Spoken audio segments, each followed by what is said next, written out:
Hi, if you're a CFO looking to deliver more of a business impact in the organisation that you serve, or perhaps looking to set yourself up and put yourself in a position where you'll get opportunities to become a COO or move into a CEO role, then this is the channel for you, and this is a video that hopefully you'll find is helpful thought provocation.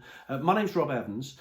In 30 plus years of running businesses, developing teams, leading turnarounds and assessing businesses for acquisition, in all I've worked with on the ground over 150 different operating companies. I worked with many CFOs. I myself have served as CFO in a number of different organisations, including a $6.5 billion listed group, but also I've served as COO, and I've had head of business responsibilities and other executive, non-executive responsibilities in a variety of companies. And I think in my experience, the basic skills that have got us to the original CFO role, the technical skills, the qualification that we go through, the rigour, all of this in many ways is taken as a given the more senior we become in our organisation. And I think the more we are to progress in an organisation, the more we must develop our people skills, our business skills and our cognitive skills. And I think there's three areas that we can focus on as a CFO to put ourselves in a strong position. Firstly, I think we can think very, very clearly about our department and think of our department in itself as a function that provides a service to the wider organisation. Think of ourselves as leading, in many ways, a business within a business. And we have customers, and those customers are internal and external. And we may not even interface regularly with customers ourselves as CFO. I mean, hopefully we do, but if we don't, as a minimum in a CFO role, our department is the front office to the front office of our organisation. So we're providing a service to that front office, we're providing a service to the sales folks, to our colleagues in the management team, to the CEO and to the rest of the colleagues in the organisation. And we also, as the CFO, we're also providing a leadership service to the folks in our team. So the more that we can think about that, think about the disciplines associated with that, and almost think about running our function as a business within a business that has a clear strategy, has a clear purpose. We're very focused on what our department's centred on. We're thinking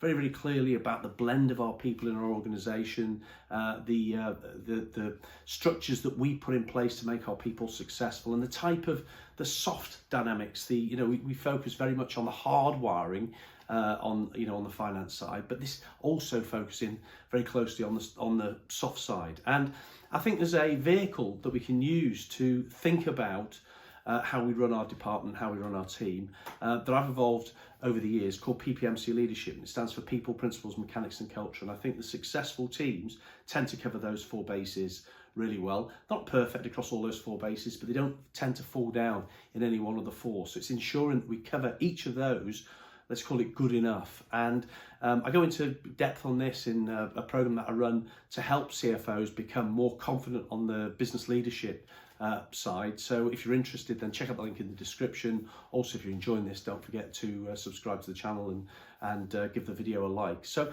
that first piece is really thinking about our team, our department as a business within a business. And we ourselves, in many ways, are, we can think of ourselves as an entrepreneur, and our funders is the organisation that employs us. Our line manager, in many ways, is the representative of the investors. Presumably we report to the CEO. So in that case, if we adopt that mindset, that can really help us start to evolve not only a great an enhanced finance function, but also it'll help us really start to evolve the disciplines that we need to lead the entire organisation.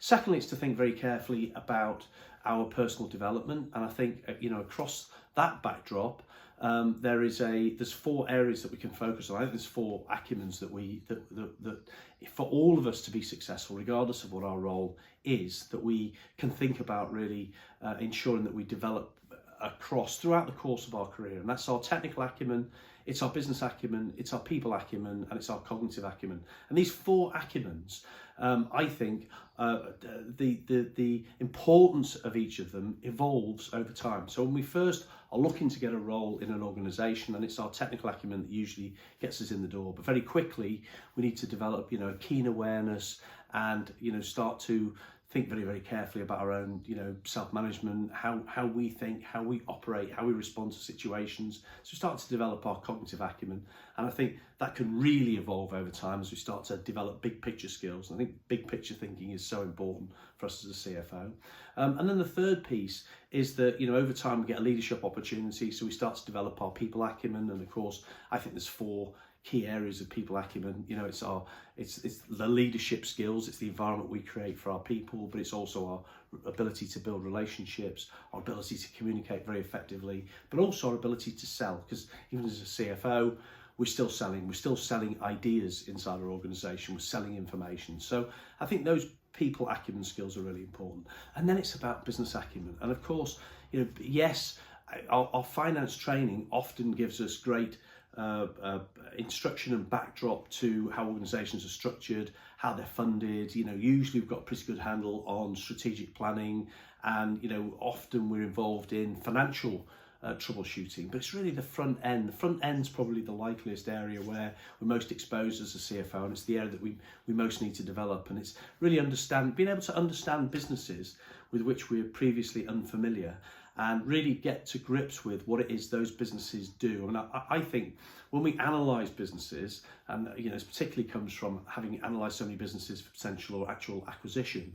I think there's 7 flavours of activity that we'll tend to find across pretty much all the organisations in the world. And I think not every organisation is engaged in each of the 7 activities, but if we understand these activity flavours, usually we'll find 1 or 2 or 3 of these 7 activity flavours exist inside an organisation, and it's those activities that determine the types of systems that are in place, the dynamics, the priorities, the legal frameworks, the culture, what matters numerically, what matters operationally.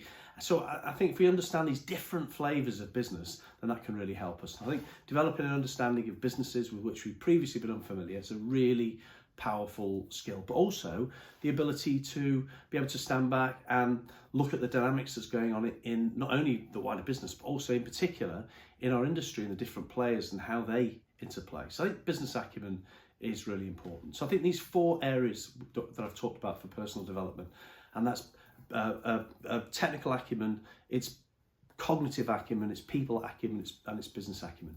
So that's the second piece. The first, we talked about running our team, running our department as a business within a business. And secondly, it's thinking about our own personal development needs. The third piece is then to think about what's our wider contribution to the organisation that we serve. And I spoke as the first part about this framework called PPMC leadership. I think this same lens can be applied to our whole organisation. We can stand back and look at our entire organisation through the lens of people, principles, mechanics and culture, and use that as a lens or a vehicle to be able to look at the areas where we most can add value and most can drive change in our organisation. Because in the end, yes, a major thrust of what we do as a CFO is focused on reporting on the numbers, but we have most impact by shaping the numbers. It's doing something, it's taking action, it's having an action orientation. So I think this is really important. So these are, I think, 3 areas where we can set ourselves up as a CFO to put ourselves in a really strong position to get opportunities to, well, first of all, to be delivering business impact, but also to get opportunities potentially to move into a COO role, a wider set of responsibilities, or even to CEO.